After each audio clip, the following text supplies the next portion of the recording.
So I have this question planned for later in the presentation, but it's so natural to ask it right now. Not the one on the slide. We'll come back to this in a second. But when it comes to like a value category that a CFO does not own, like functionally, right? Like improving SAT and improving employee engagement, some of those other things. How do you guys want to be involved in a sales cycle like that? Like, let's say it's a legitimate value prop. You believe that your team should be evaluating it. Do you want to be like totally excluded from the sales cycle? Because a lot of the pain salespeople are dealing with right now is, how do I get access to the CFO?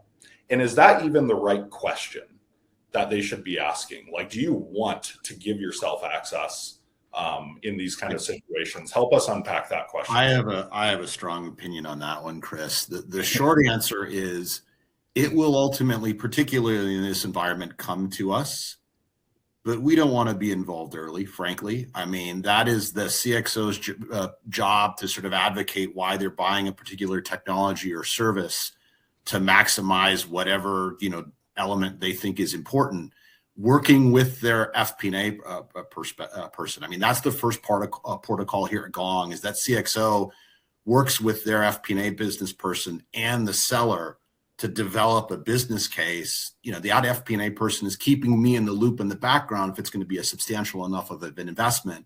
Mm-hmm. But do the work, do the homework, come with the business case, come with the ROI, as opposed to come to me first. It's not going to do you as a seller any favors if you haven't done your homework with people in the organization. Okay, so let me continue riffing on this with you. This is a really good topic. So part of the pain, this is almost like two conflicting forces. CFOs want to be involved at the end because they want their business partners to be doing the homework up front. What sellers don't want to have happen is they run an entire sales cycle, which might involve like a time-consuming proof of concept. They do that, they get to the end, and then the CFO shuts it down. That is a super, super common dynamic we're seeing in this environment right now. And so I have some ideas for how this should be handled, but how would you, again, this may be an unfair question because now I'm asking you for sales advice rather than CFO advice. So if you want to just punt this one back over to me, feel free. How would you guide sellers to navigate that kind of dichotomy?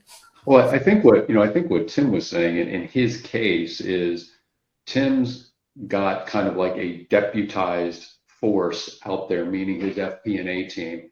And that FP&A team knows Tim's likes, and they also know his dislikes. Mm-hmm. So from a seller perspective, I think that's probably worthwhile trying to sort out. Because in other cases, right, I've been with earlier stage businesses where it really was just me. So you did have to deal with me. But if you're dealing with like a big time company like a Drift or a Gong, for example, one thing to find out is like who's got Tim's ear. Right, and if he's got that surprise wouldn't happen, I wouldn't think at Gong, say, because his FP&A person, that business partner, they're talking, right? They're having weekly one-on-ones or whatever else. So like the likelihood of something getting to Tim that's already kind of gotten through his FP&A team is probably pretty low. So I think it's probably worthwhile from a seller's perspective to kind of sort out those dynamics and how exactly it's gonna work there. Yeah, okay. If I could just pile on a little bit to what Michael and Tim said, that's the champion's job, right? And the seller's job is to understand with the champion, like, okay, where's this at, and what is the decision-making process, and simply asking a question of, hey, is the CFO involved, and then checking the box and going home, like it's not the right way to do it, right? But ask some probing questions that would tell you the CFO is involved, right? Because your champion is probably going to say, oh yeah, they'll get involved, or they'll get involved later, right? You need to understand that process. And look, sometimes you need to ask tough questions, right? Because you don't want to waste your time as a seller, and you might as well ask the tough questions up front. I come from, I really showed my age now because I come from parametric technology. I spent 11, 12 years of parametric technology. The sales guys used to call that, when the salesperson wasn't able to ask the tough question, they used to say they were wrestling with their pillow all night, right? And they couldn't sleep because they were afraid to ask for the order or afraid to ask tough questions. I think at a certain point, like, you need to ask those tough questions, and you need to, be confident in it and understand that people expect you to ask those, and don't be afraid of it. and it'll help you understand where the sales process is really at. But like Tim and Mike, like I do not talk to salespeople unless I'm buying a NetSuite or I'm buying, a big product, right? Or an adaptive or something that's in the financial world. But I am not talking to a salesperson around Gainsight or around, a development tool. Like it's not my job. It is the champion's job to do that. But we are involved because we will say no if it's not in the budget or if they haven't proven their case. So that's what you need to understand as a salesperson.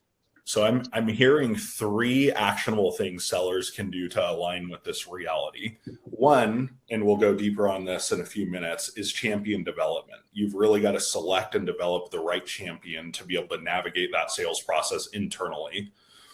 2, you've got to ask some of these hard questions, right? What steps does your company need to take to make a confident yes or no decision? To what extent is the CFO going to be involved?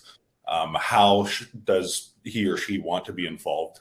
And then 3, this one was new for me, is aligning with the FP&A person if you can't get access to the CFO.